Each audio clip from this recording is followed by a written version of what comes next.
Trabaho lang ito. Kahit masakta na kayo, sabihin mo ka ba lang ito?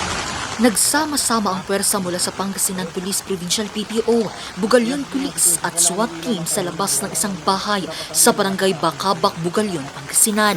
Kanilang target, mailabas ang 4 na katao mula sa bahay na ito. Okay lang. Isang hostage taking na pala kasi ang nangyari. Ang mga biktima, isang mag-anak na kinabibilangan ng isang ina at 3 anak. Ang masaklap, ang bumihag sa kanila, ang padre de pamilya. Dahil sa banta, agad na rumsponde ang mga otoridad. Mahinahon sila sa bawat galaw. Idinaan ito sa kalmadong negosasyon.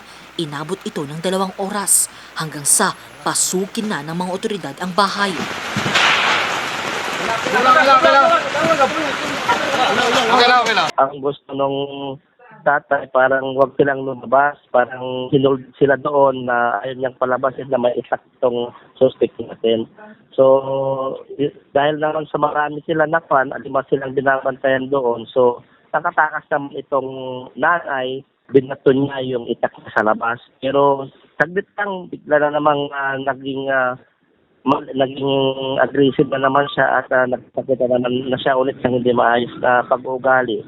At kumuha ulit ng pointed objects para tutok doon sa anak niya. Sa investigasyon ng Bugalyon Police, lumalabas ng insidente nag-ugat sa emotional distress ng suspect matapos masawi ang kanyang 2 anak na lalaki 12 taon na ang nakalipas.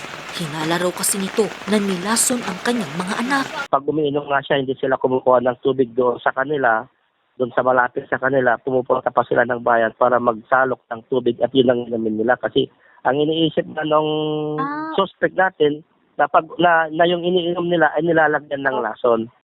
Sa ngayon, nasa kustodiya na ng Bugalyon Police ang suspect na sumasailalim ngayon sa psychological intervention. Mahaharap pa din ito sa patong-patong na kaso.